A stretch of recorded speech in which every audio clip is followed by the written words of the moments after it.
မင်္ဂလာပါ as my story time မှာတသားမိမိတို့အတွက် English story ကောင်းလေးတွေကိုဖတ်ပြပေးသွားမှာဖြစ်ပါတယ်။ဒီနေ့ဖတ်ပြပေးသွားမယ့် story က The Thirsty Crow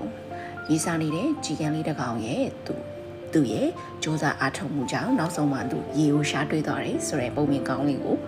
စီချာကဖတ်ပြပေးသွားမယ်နော် The Thirsty Crow One hot day,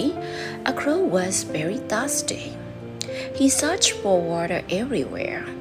but there was no water anywhere. All the lakes and ponds were dry. At last, he saw a pot under a tree with very little water in it. He tried hard but could not reach the water as it was very low. He picked up pebbles one by one and dropped them into the pot.The level of water came up. The crow drank the water and flew away, feeling very happy. Moral of the story: Where there is a will, there is a way. ရေးစားနေတဲ့ကြီးကန်းလေးတစ်ကောင်အရန်ကိုပူရင်းနဲ့နေတဲ့နေ့မှာတဲ့ကြီးကန်းလေးတစ်ကောင်ကအရန်ကိုရေးစားနေခဲ့တယ်တဲ့နော်သူကရေကိုလိုက်ရှာတယ်နေရအနက်မှာလိုက်ရှာပြီးမယ်ဘယ်နေရာမှရှာလို့မတွေ့ဘူးတဲ့အဲ့တော့ရေကန်ကြီးရေအိုင်နေတဲ့ရေတွေကလည်းခန်းချောက်နေတယ်တဲ့နောက်ဆုံးမှာတော့သူကတပင်ကြီးတပင်အောင်မှာ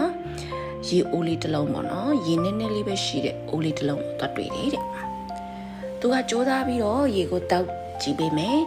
ဒီရေဟာရေအိုးထဲမှာနင်းနေတဲ့အတွက်သူ့ရဲ့နှုတ်သီးနဲ့တောက်လို့မရဘူးတဲ့အဲ့ခါမှာသူကနီလန်းနေပေါင်းဆုံးစဉ်းစားကြည့်တယ်ပေါ့နော်သူကပစ္စည်းတစ်ခုကိုကောက်ပြီးတော့တဲကြည့်တဲ့အခါမှာရေရဲ့မျက်နှာပြင်မြင့်တက်လာတယ်ဒါကိုသူတွေ့သွားတဲ့အခါမှာသူကပစ္စည်းလေးတွေကိုတစ်ခုပြီးတစ်ခုကောက်ထည့်တယ်ဒီလိုနဲ့ပဲသူနောက်ဆုံးမှာရေကိုတောက်လို့ရသွားတယ်တဲ့အဲ့ဒါနဲ့ပဲသူကပျော်ရွှင်စွာနဲ့အဝေးကို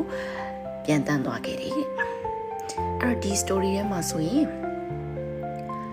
ဒီရေးစားနေတဲ့ကြီးကန်းလေးဟာသူရချင်တဲ့ဒီရေကိုနော်မရတဲ့နီးနဲ့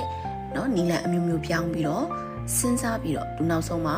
ရေကိုအောင်မြင်စွာတောက်နိုင်ခဲ့တယ်အဲ့တော့ဒီ story လေးကိုနားထောင်ကြည့်တဲ့တသားမိမိတို့တွေလည်းတခုခုအကျဉ်းကောင်းလေးတခုခုရသွားလိမ့်မယ်လို့ဒီကြားကမျှော်လင့်ပါတယ်အားလုံးပဲအဆင်ပြေကြပါစေရှင်